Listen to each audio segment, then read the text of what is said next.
Much has been said about the need for leaders to have the right mindset. And today we're going to talk about ways that we can make that shift and look at the ways you as a leader can be in the right frame of mind, find the right pillars of understanding, and improve your own effectiveness. We'll be right back.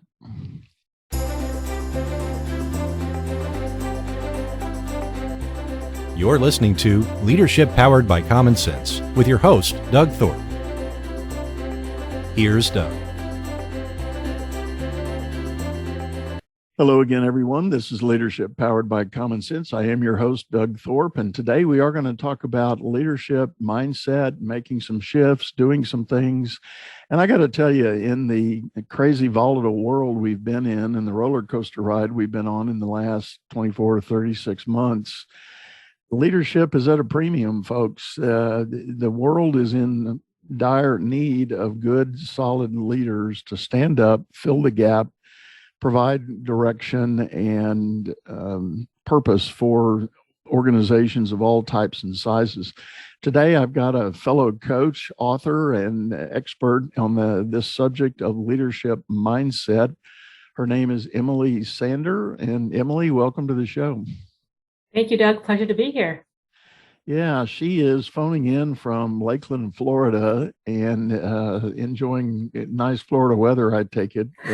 That's right. At least until 4 o'clock in the afternoon, right? When it always rains. That's right. That's right. It's May as of recording, so in a few months it'll be gross for about 6 weeks. But other than that, Florida's beautiful. Yeah, you bet. It really is. I love going there, and don't get to stay there enough, but. Anyway, Emily, before we kind of dive into the heart of the subject, tell us a little bit about your journey and how you've made your pathway to this place and time. Certainly. Well, career-wise, I started at Microsoft and Amazon, so two small companies you may have heard of, and I was on the first testing team for the very first Kindle device. And so that was before anyone knew what that was. And it's been a lot of fun to watch that grow and expand. And then I had a sequence of working at small to medium technology-based businesses. And that's where I cut my teeth into people management, leading teams, scaling departments globally, rising to the executive levels, and all of those things. I served as chief of staff at the height of my career. And I also became an executive coach. And that was several years ago. And the genesis of that was I have taken an aggressive self-improvement approach for myself. And when I look back at my various roles in the corporate world, I really loved working one-on-one with folks to get them to the next level of their career, or maybe it was the next level of their confidence in something they didn't think they could do. And so once I found coaching, and that was a thing you can do as a profession and get paid for it, I said, sign me up. So I've been doing that for several years and love every minute of it. But that's what I'm doing today. Well, that's great. And it is a wonderful joy, as I can relate to the opportunity to take your experience and kind of repackage it in a way that can be effective for helping others grow their awareness of some leadership principles and ideas.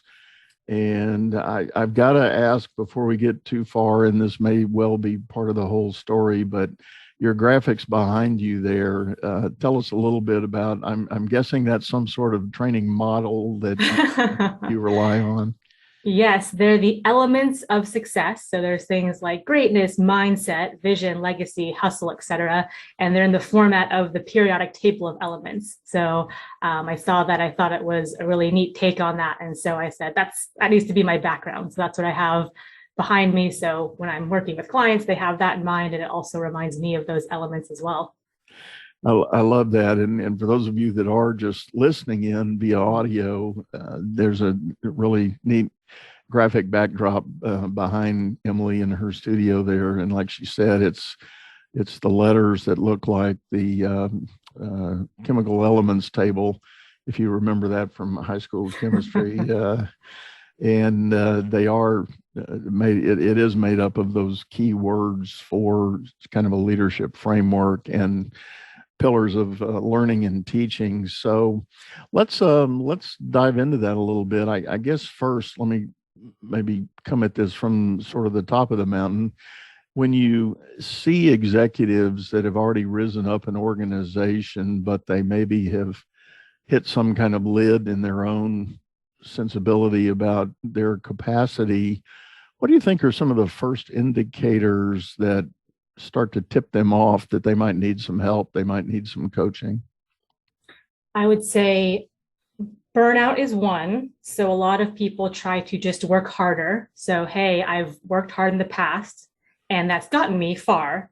And they try to do the same things they were doing before. And sometimes you reach these tipping points where what got you here isn't going to get you there, type of thing. And so they're trying the same things over and over and it's not working and they're not getting any traction or improvement. And so that's one key. And I say that as you move up the ladder, so to speak, the time you want to spend on technical skills goes down and the time you want to spend cultivating leadership skills go up. So as you move from director to VP to C-suite, the time you need to spend on cultivating your leadership style and becoming good at decision making and becoming good at interpersonal communication with others and making a very few high quality decisions goes up. And that's where your focus needs to be. So when you see yourself getting pulled into these things that 12 other people on your team can do, or you're deep diving into something where that's not your area of expertise, and you are avoiding or ignoring the things that only you can do in your role or by your authority or whatnot, that's where I see people kind of struggle to make the jump or make the leap to their next level. Yeah. I would agree with you, and I do talk about this a lot with folks that we have this interesting tradition in modern business. We have an organization, we look out on I'll call it the shop floor, and we see a team of people that all of a sudden need some kind of supervisor. So what do? We pick the best producer, the best contributor, the smartest engineer, the best technician, best accountant, whatever you want, whatever the job scope is. We tend to pick them off the front line and say, ta-da, you're the manager. And they may or may not figure that out. And in many cases, what I've seen happen is the only thing that gets accomplished is the ruining of a good contributor. Yes, it's a huge inflection point for people. So it's one of the biggest jumps you'll make in your career. And you're absolutely right. I mean, just because you're a high performing individual contributor, which is great, that's all well and great, it does not equal good people management and you can run a team. Those are two entirely different skill sets. And so senior managers who are making those decisions need to be aware of that. And one, yes, you may want to pull out your best performer, but at least give them the training and the support and resources that they need to be successful in their new role. But yes, trying to do the exact same thing you did at that level when you first make that jump to management is a recipe for disaster. So, and then the next in the progression of things, the next step that people hit is that other dynamic you mentioned.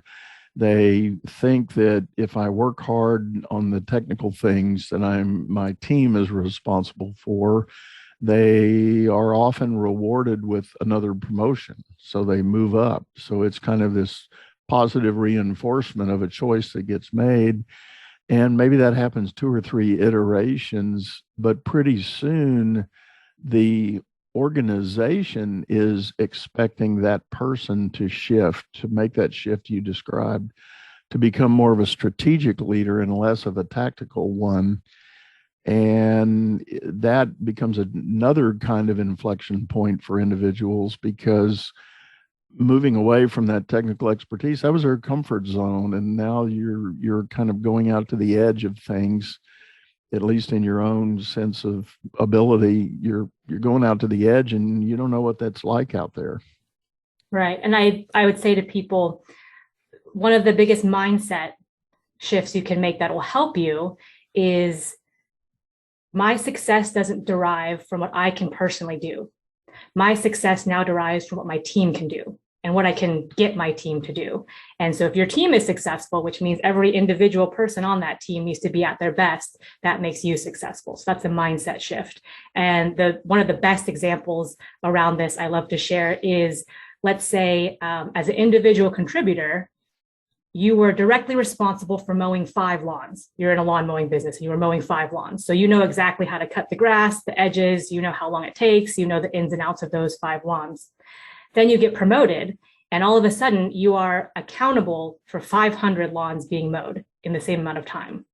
So you cannot possibly mathematically do all 500 yourself. You have to build a team and a process, a repeatable, consistent process to get the lawns mowed. So it's not I cut the grass, it's the grass got cut, and making that shift as well. Yeah, that's a great word picture, and so easy to visualize and think about. What else do you think impacts an individual's ability to make that shift, to be that more effective leader and not just doer? There's a couple common ones I'll call out. One is I can do it better than anyone else. Which at a point in time might be the truth. It might be very true. Yes, I can do that faster. I can do that better. Johnny, just back off. Let me handle that. I'll take this one.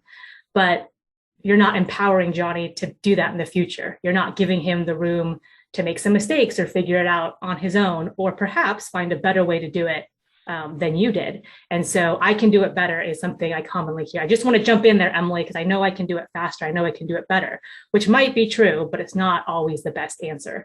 So that's one. Another common one is, if I don't do that myself, where does my value derive from? Because I was rewarded for being able to make this many widgets or do this many things as an individual performer. And that's where I got all my kudos, all my praise, all my promotions from. And if I don't jump in there and do it, and I'm supposed to let other people do it, like, how am I valuable now?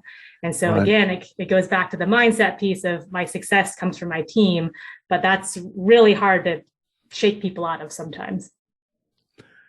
Well, and closely related to that one is just the basic problem solving demand. Managers are the ones that are supposed to make the decisions to solve problems. And at many levels, and probably arguably all the way up to the top, that's true. However, to your point, somewhere in that dynamic, that manager, leader, and ultimately executive leader needs to be building up a team that is capable of doing those things. And while they individually might have developed a very good thought process full of solid critical thinking to get to an answer for a problem, they need to demonstrate that and model that for others to learn, not just get to the answer.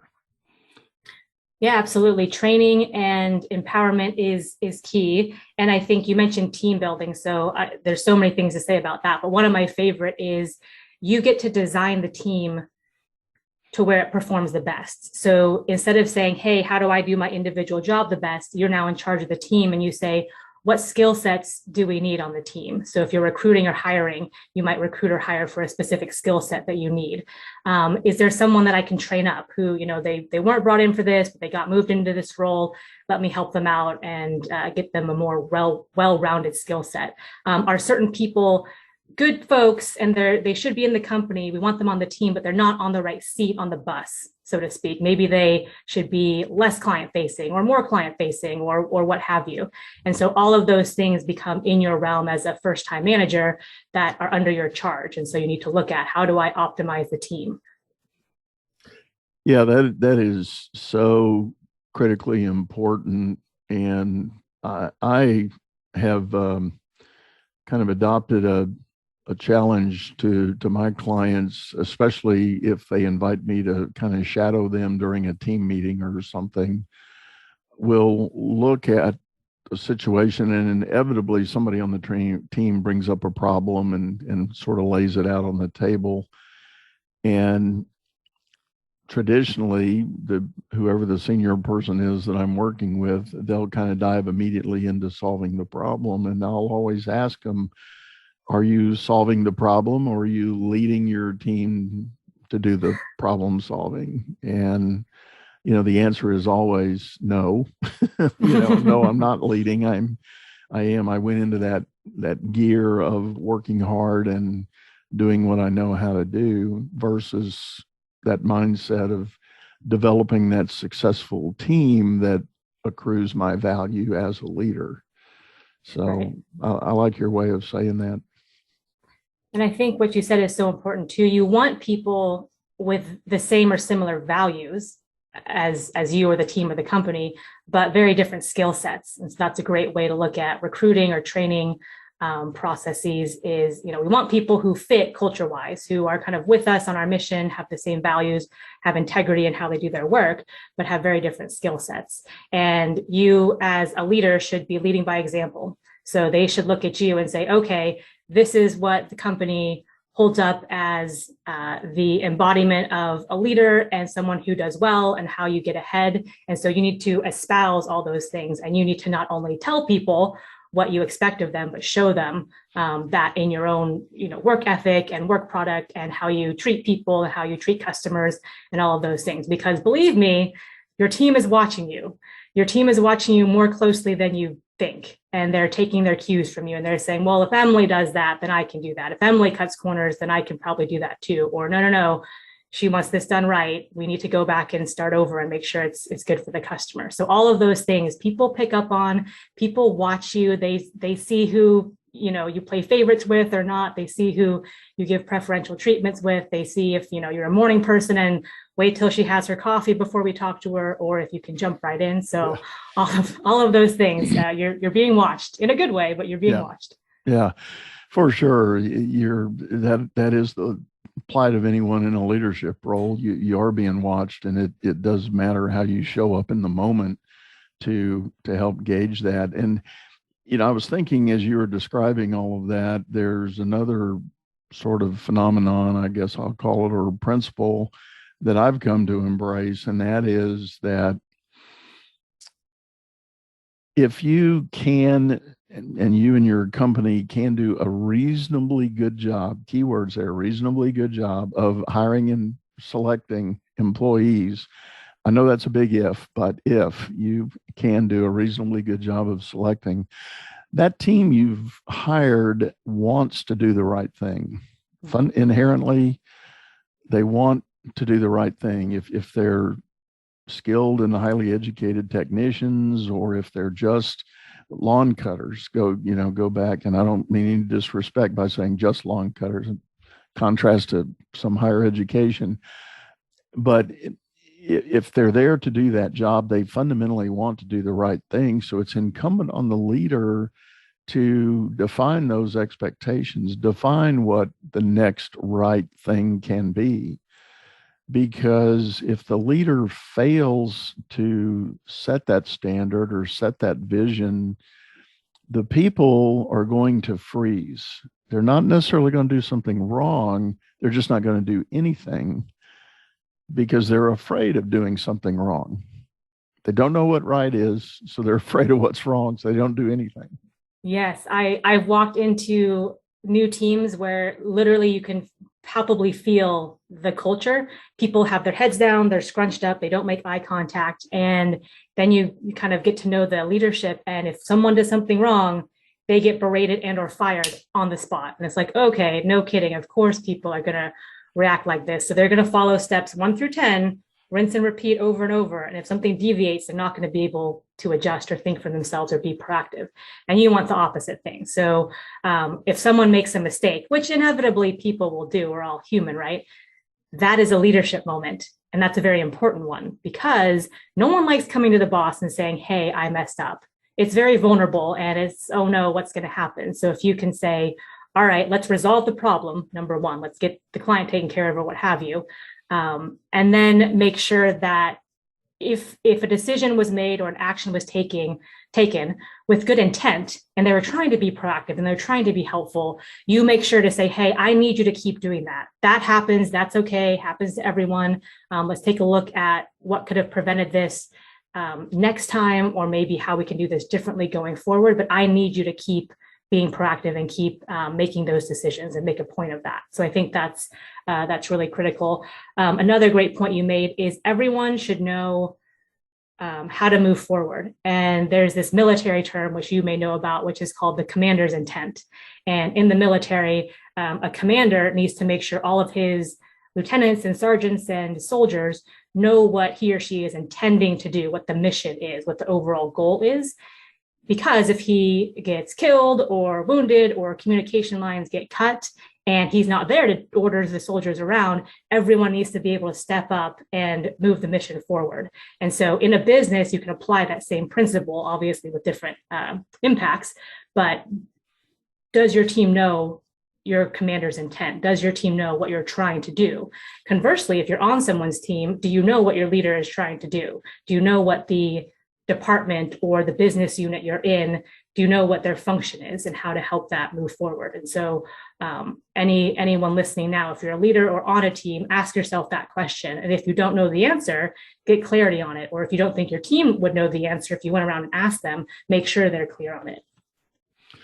Yeah, key word there, clarity. And I am a big fan of that.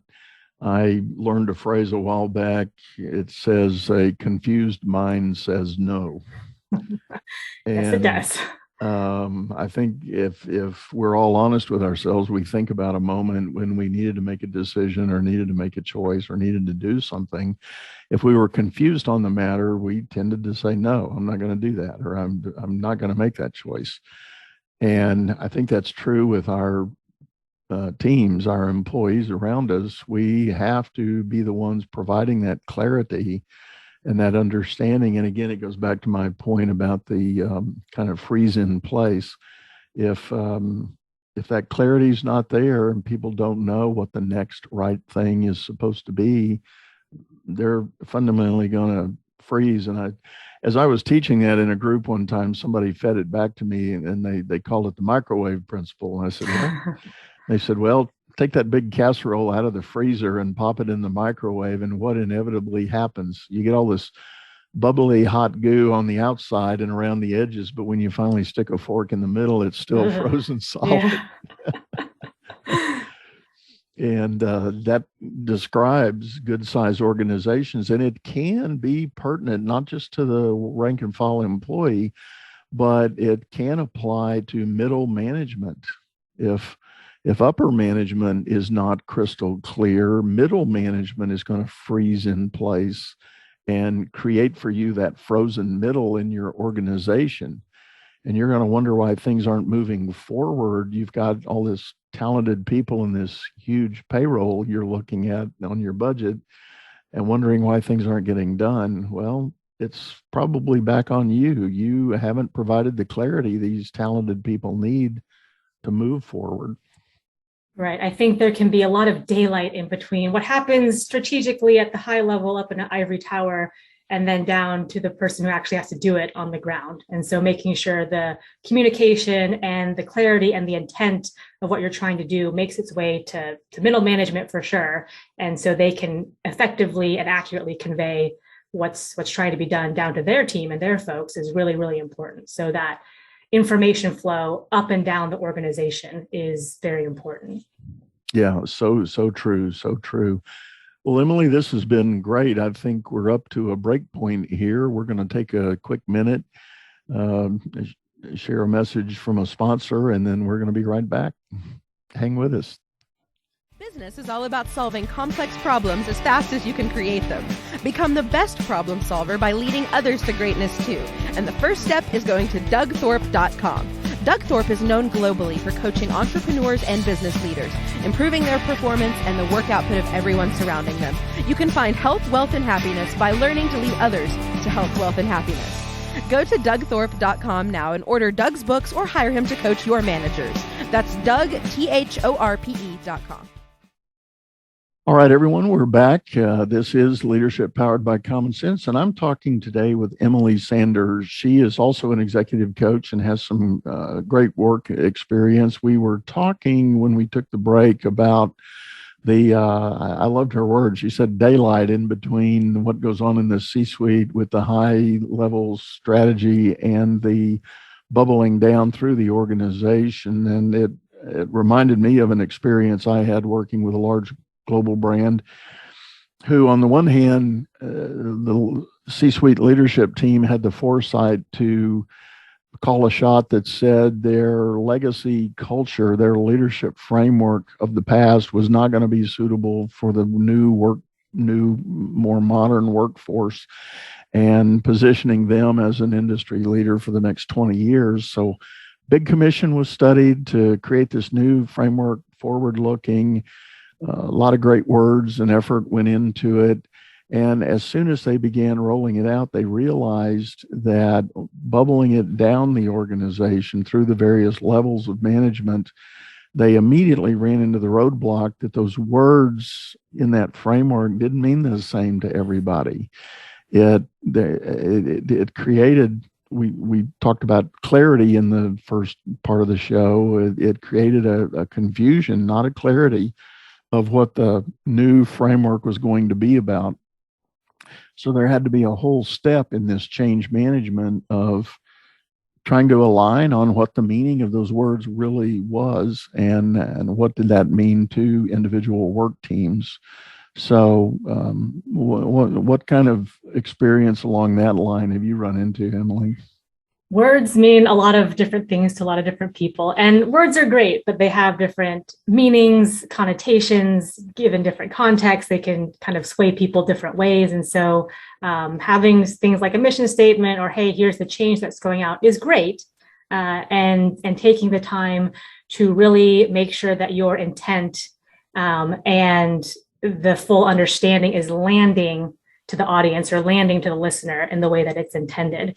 And so one kind of big picture macro level theme to keep in mind is when you're making announcements or when you're making changes like this, take the time up front to really communicate that well to your entire staff.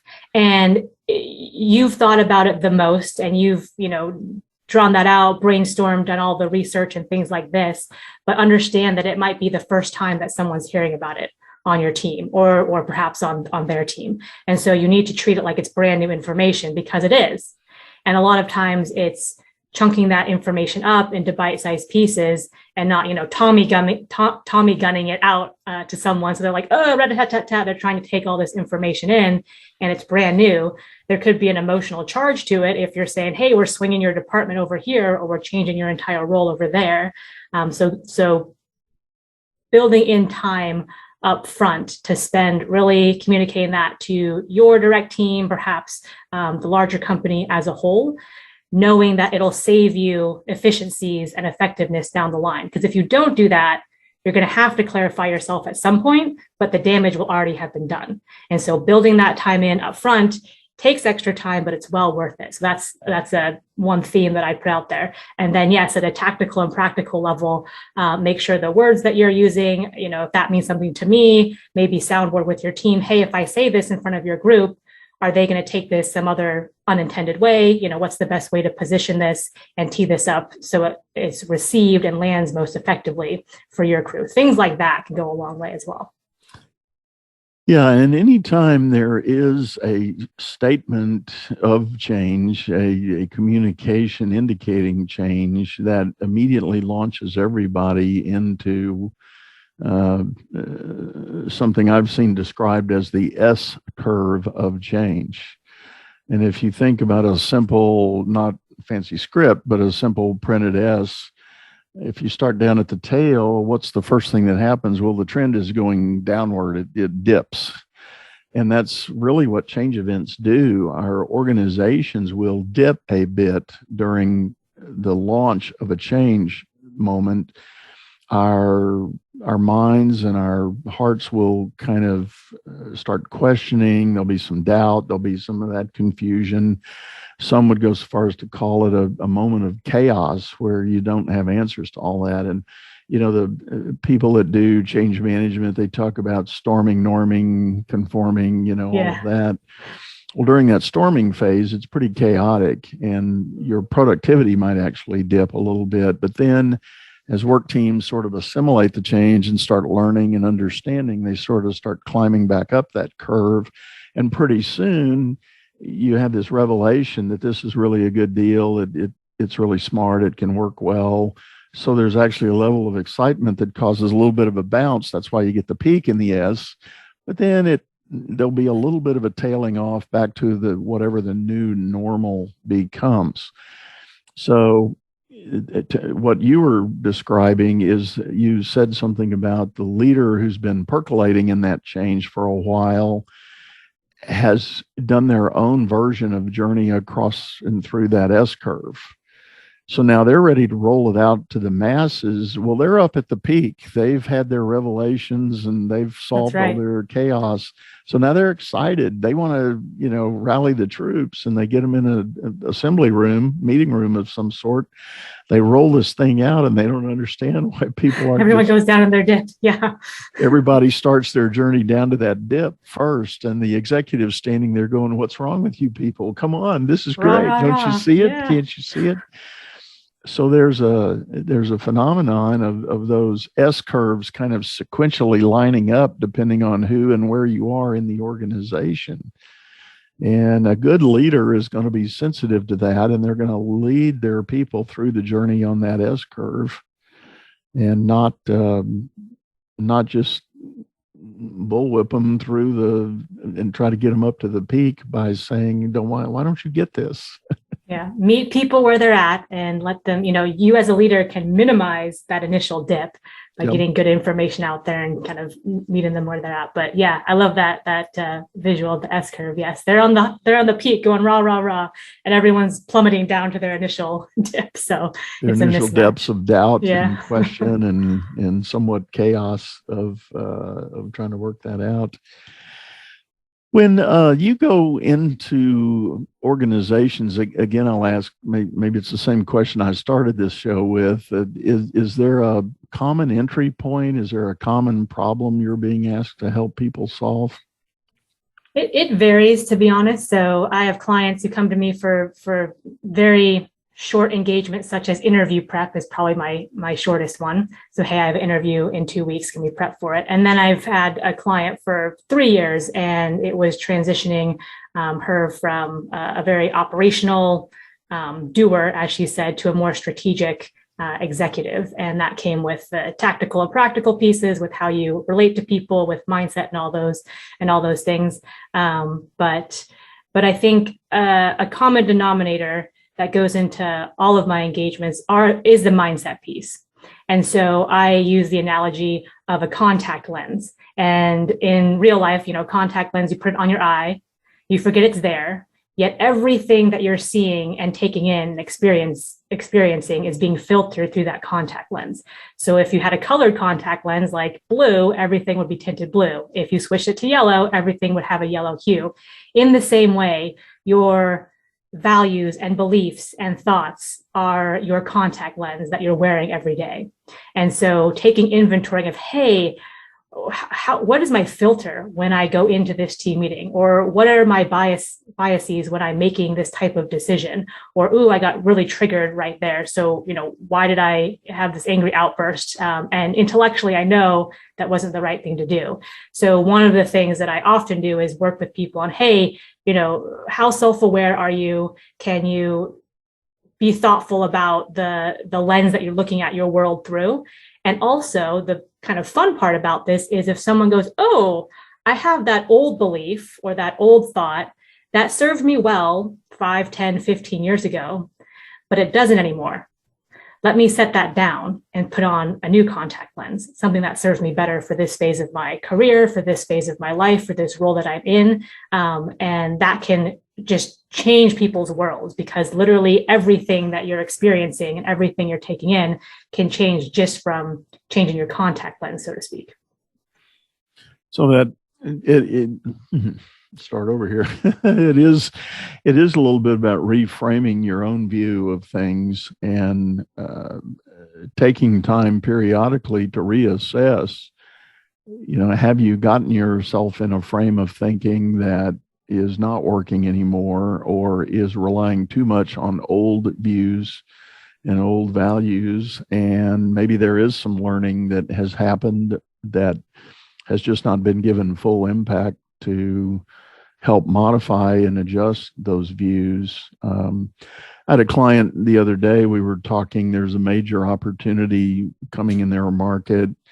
And it's not a quick and easy kind of solution. It's pretty seismic.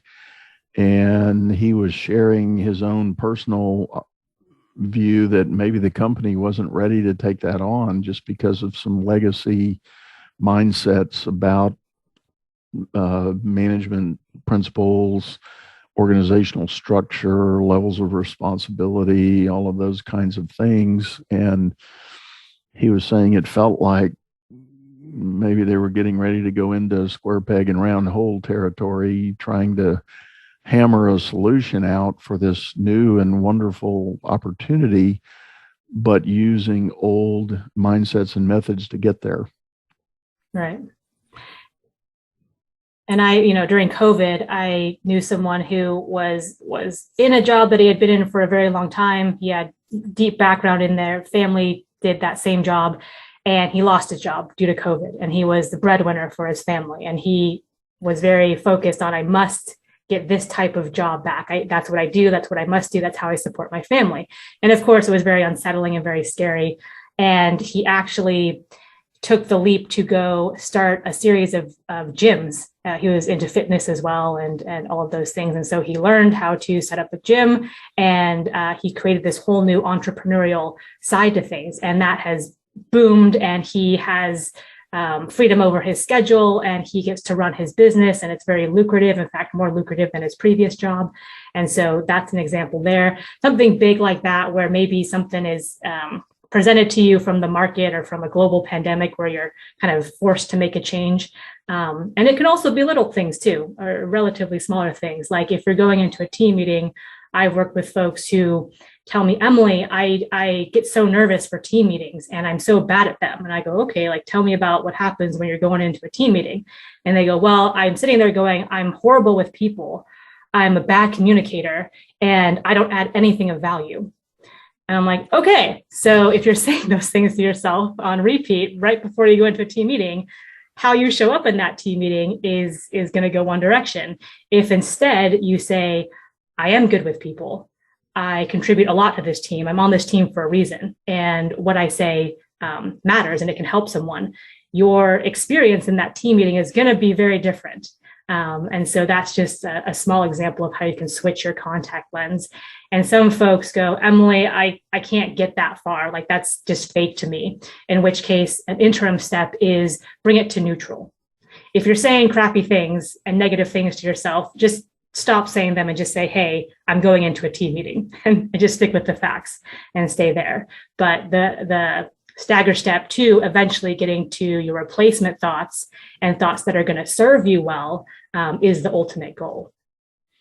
That makes a lot of sense. And that's very huge. And as you were describing that and some of the thought patterns and talking about not being comfortable in the meeting, I kind of, in my mind, I went straight over to the imposter syndrome that I hear typically younger managers, but occasionally you'll be surprised at the very senior managers that will admit that, upon, kind of some breakthrough Prodding.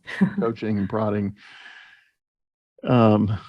You get promoted or moved into a situation, and on the one hand, you might be excited about the opportunity and certainly excited about the financial gain that might come with it. But yet, when everything is settled down, you're looking in the mirror going, wow, do they understand what little I know about this job and what I'm doing here? So what kind of advice do you like to give people when they go that direction? Yeah, the first thing I'll say is the vast majority of people have had some experience with imposter syndrome. And so sometimes you think I'm the only one having this. And in fact, you are not. So just that awareness in itself really, really helps. And I completely understand what you're saying. I am in this chief of staff kind of mastermind group. And one person brought up, hey, how do people deal with imposter syndrome? And there was kind of like silence for a little bit. And then people started perking up saying, oh my gosh, like I do that too. Like you have that as well, like you do. And so we were all saying, okay, everyone has this. So number one, just because you're looking at these different, very professional, seasoned leaders who look like they don't have a care in the world, they could in fact be dealing with that as well. So that's number one. Number two, it's really focusing and training your brain, and again, mindset, thoughts, contact lens, on the things you can control and the things that you are doing well. And it, again, might be a stair step like, hey, I am learning how to lead a team well. I'm learning how to lead a sales organization. And so if you can't get to like, I am the best sales leader in the world right now, that's fine, but at least give yourself credit for, hey, I'm learning how to lead a sales organization, and put those thoughts first and foremost in your mind. I think if you don't feel a sense of that, like a little sense of that, you're doing something wrong, in my opinion. So imagine if you stayed in an environment where you never felt any sense of imposter syndrome. Well, then you're sitting still and you're not doing anything with your life, because putting yourself out there, being one step outside of your comfort zone, which I call your growth edge, and trying something new, you're doing something for the first time. So it's very unlikely you're going to be perfect at it, and that is okay. And that's okay. It's a mark of progress that you're actually doing that. So I would get very either comfortable with that feeling or comfortable ignoring that feeling and saying, hey, that's coming up. That's being offered to me, but I have every right to ignore it. And I'm going to focus on the things that I do control and that I do well, and just proceed on that path, because that's going to make me a successful person overall. I like it. Very good. Well, Emily, this has been great. I think we're up on the end here. So tell people the best way to get a hold of you if they're interested in learning more. Certainly. I'm on LinkedIn and Twitter, so Next Level Emily. And I also have a website with a lot of free resources for people. You can check out there. It's nextlevel.coach. So Next Level, all one word, .coach. Well, we will have all that information in the show notes. And I want to remind everybody, if you're listening on audio streaming, that we will have a video version of this over on the YouTube channel by the same name, Leadership Powered by Common Sense. And again, Emily, one last time, thank you so much. This has been great. It's been a pleasure talking with you. Thank you, Doug. So, folks, we're going to wrap this one up, and thank you for listening in. We look forward to hearing from you again. I hope that the discussion today has helped enlighten you, to maybe encourage you to at least take an inventory of where your mindset is right now, and think about opportunities you've got for turning some things around, or changing your thinking a little bit, so that you can be a more effective leader, and that you can find more common sense solutions to the things you're fighting right now. Thanks for listening. We'll see you again soon. Bye-bye.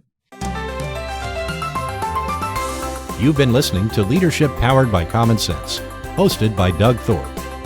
If you would like to know more about the coaching and advisory services he provides, visit dougthorpe.com.